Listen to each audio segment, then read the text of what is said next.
Ladies and gentlemen, this is People's Podcast. I'm your host, Maureen Gitau, aka Macjit. And of course, we have a very interesting episode lined up for you. Today, we are talking about art, but on the business part. Okay. And I'm joined by a very talented painter, visual artist. Yeah. So, sunaona nimeuma nje kwa kuintroduce. So, I'll give you the chance to introduce yourself. Karibu sana. Asante. My name is Samuel Kimani. All right.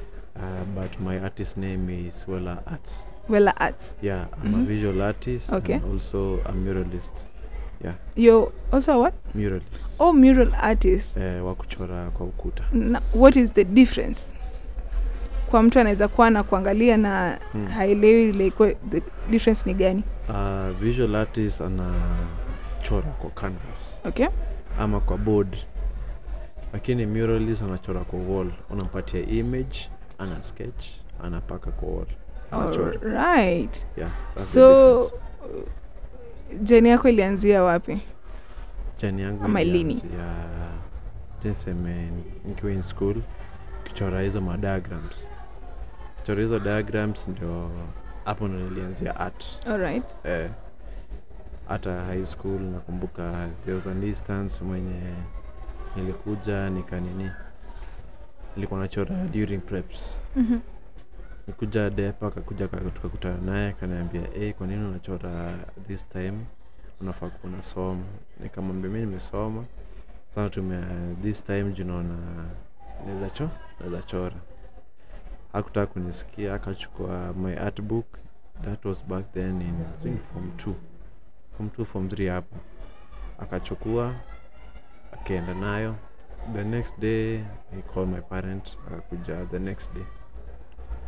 Kuja sasa ikabidi nini explain kwa nini nasoma, kwa nini nachora wakati. Nikamwambia mimi nilikuwa nasoma, nikasoma, niko na hizi minutes, 30 minutes naweza chora. Sasa kitabu alikuja akaniambia amechoma. Akaniambia sifai kuchora. Nikamwambia mimi nilikwambia ati mimi nimesoma, nikwambia hata nitakuonyesha topic mahali nimesoma, hukutaka kunisikia. Kasema ufai kuna chora at that moment, unafaa kuwa unasoma. Nikamwambia ni sawa. Sasa mzee akaniambia sifai ni tafute time nitakuwa nachora at my free time. Alafu akaniambia ataniletea my art, another art book. Oh, like your parents is very supportive. Even though ilikuwa setback juu yo kitabu ilikuwa na picha mingi nimechora hapo ndani. Ilikuwa setback but Hakurudishiwa? Sikurudishiwa, alichoma. What? At least inquire kwanza ama like aliban alichoma immediately after amechukua. I guess that night. Ilikuja akachoma. But even though ilikuwa setback bado nilienda kuchora. At least wanasemanga unaweza hata ukibiwa art haja kunyang'anya hiyo knowledge ya kunyang'anya creativity yangu, motivation yangu. Bado I can still draw. Even after high school nilimaliza, nikajoin Danora Creatives, nikaendelea kuchora through pencil, colors, biro, watercolor, na nikaingia kwa painting sasa. Wow. Yeah. So umekuwa ukifanya for how long so far? From 2019, that's about 5 years. 5 good years. Yeah. Would you say this is your main hustle? Yeah, this is my main hustle. Nilimaliza uni, sijapata hiyo job yenye nilisomea. Ulisomea nini? As a president procurement. Like ujaitafuta kazi ama how many years after umemaliza campus? 2. Yes, kupata mimi nikajoin art kabisa, nikaingia kwa art kabisa sasa. All right. Of course today tumesema we are talking about balancing, creativity and also the business part, because you see many artists they have the creativity, they have the talent, but they don't know how to monetize the art. So napata yes ako sawa kabisa but hapati any money from that. Yes. So wewe of course umefanya for 5 years, right? Yep. Umekuwa ukitengeneza pesa and definitely umesema it's your main hustle, yeah? Umekuwa ukitengeneza pesa in what ways? Okay, nikichora art napeleka galleries. The moment nimepeleka galleries, hata kama ina take time, but zikuja zina sell. Yukuja na sell. Apart from that, mimi huchukua hizi jobs za kuchora kwa wall. Hizi jobs za kuchora kwa wall pia ndo zinakuwa zinipia do. Apart from that, pia kuna stories za commissions. Mimi tunataka mchore portrait yake, yeye na familia ama yeye peke yake, unamchora. Bado kuna events zikikuja, unaenda unafanya maybe story ya face painting, unachora msee, ama anaweza taka kuchora maybe hii body painting, unamchora. So that's what I do. So umekuwa ukimarket aje kazi yako? Through social media, I can say hapo ndo natumiaga sana kujimarket. Social media, WhatsApp, through friends, yeah. And of course, there are a lot of people who are listening to you who don't know what happens in the art galleries. So after you've taken your art there, what happens? Like, is there somewhere like kunaandika mahali you agree with those people? And then curators, yeah. Yes, on curators. And then like ikiuzwa, you're contacted. Okay, what happens? Or do they buy the art?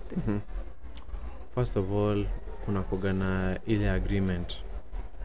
Mnaenda mnakaa chini, mnaongea wanakuambia ile commission wanafaa kukula wakisell painting yako. Mna agree, wakisema maybe 60 to 40%, mna agree. Ndio unaweka price yako. Kika price yako unaweka every detail ya piece yako. Unasema title, unasema size, ukisema size unasema materials, kama ni mixed media, maybe umetumia acrylic, maybe umetumia kama kitenge, unaandika. Sa after that umeacha painting yako, wanaishowcase, wanaweka kwa gallery yao. Wakiweka, they use their social media platforms to sell. Wanaiweka kwa internet, watu wanaiona. The more wanaiona, the more wanakuja buy. So some galleries like Weza Art Gallery au kwa nadi na website yao yenye wana sell. So the moment umeingia kwa website yao, umeenda kwa art shop, unaona zile paintings ziko available na wasanii. Ukiklik kwa picha moja, inakuonyesha how much is it, inakuonyesha title, inakuonyesha size, inakuonyesha hata msanii. Pia unaweza angalia bio. Kuna pia bio ya msanii yenye kwa hapo. Inakuonyesha mahali anaishi, history, kama yeye ni self-taught, kama mimi ni self-taught. Inaonyesha kila kitu hapo. Sasa kuna mahali sasa art collector mwenye na buy art. The press buy atume. Then after that the gallery will update you. Watakustoa through WhatsApp or call you. Wanakuambia hey, your art has been sold. Kuja siku fulani, kujia check, then you can go and deposit kwa bank. Yeah. So how long did it take tuseme ku create piece kama hii? Takes about around, inalingana na details. Takes around maybe 2 weeks to 3 weeks. Ukianza inatake a lot of while. Kama nikianza nilikuwa na niweke details ka zote. Ilikuwa nachukua maybe around even a month. Kulingana vile maybe uko busy. Okay. Kile na kuaga impact poa kwa nini kwa art yako, ndio mtu hadi notice vile umeblend marangi, vile umetoa details, inaangaliaga brush. Kama brush work yako ni fit, kama uko na fine brush, inatokea poa sana. Yeah. Even the paint. Okay. Yeah. Na so wewe personally, how do you determine the pricing of your art? like nini nasemanga okay for this one I'll sell it at this amount of money, for this one ni hii na hii na hii. Ni unatumianga njia gani kujua pricing ya vitu zako? Yeah. Okay, materials one, and the story, and also even the time taken to finish that piece. Yeah, kama materials unaweza pata maybe umetumia vitu expensive, maybe vitu kama maybe umetumia hadi recycle na inatake time ndio stick ndio ikauke. Okay, so and story pia. Yeah. Story pia most art collectors wanaangalia ile story una nini unauza kwa painting yako. Okay. You draw a story na even ndio wase uangalia wanasema ati it talks about what, maybe it's women empowerment, maybe it's about kama nini, maybe modern day slavery. Most people look about the story. Si kama Wakenya maybe wanaangaliaga vile inakaa smart, vile itaka kwa how. Yeah. Na most of them unapata maybe hawezi fikia ile bei ya msanii anataka kwa piece yake. Now how do you balance that where you find when umesema yes kuna wale they are looking at the message, but also kuna wengine wanataka tu something like beautiful, you know, like anataka tu kitu inakaa vizuri, you know. So how do you balance making art for au watu wanataka to something to beautify the house and the story? Because you'll find most of the people always hawaelewi the story behind the art, you know. So how do you balance between watu wanataka kufurahisha like something beautiful and promoting a certain story, a certain message through your art?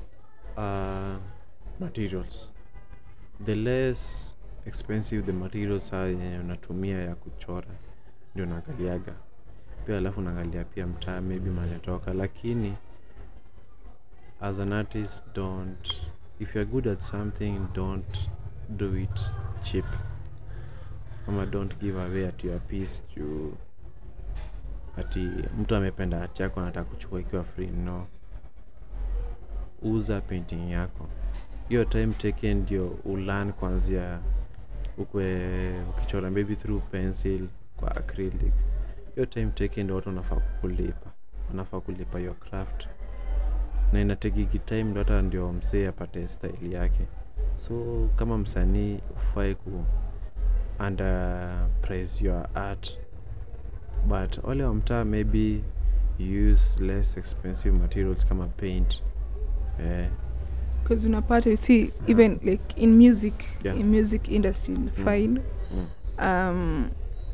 sikumbuki jina ya msanii fulani. So unapata nyimbo zake za kitambo alikuwa na content mzuri, like what you'd say iko na content, but after ameimba nyimbo inakaa man okay hizi ni gani tena, you know. Unapata ndo ina attract a lot of masses, you know. Anapata audience wengi with that type of music. And so after like that song ilikuwa hit. So after that songs zote zenye zimekuja after that zimekuwa tu say za kujibamba, like hazina content, you know.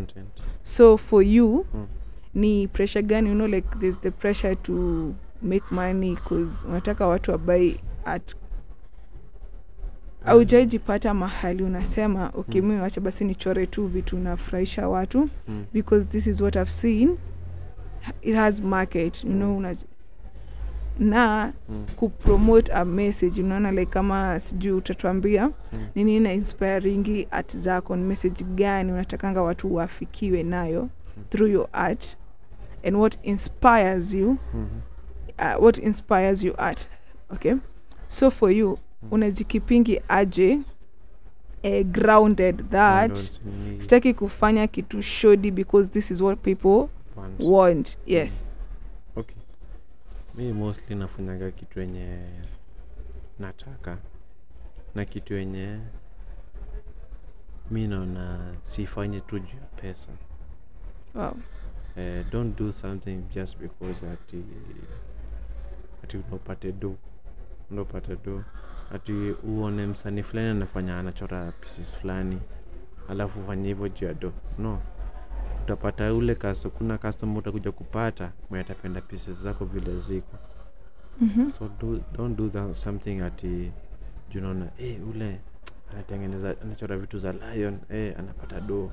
No, kuna art collector mwenye atakuja kukutafuta kulingana zile pieces zenye unafanya. Kama mimi nakuwa inspired maybe na vitu za mtaa, na talk about stories about mtaa, about Dando. Alafu pia nakuwa human rights defender pale Dandora Social Justice Center. Okay.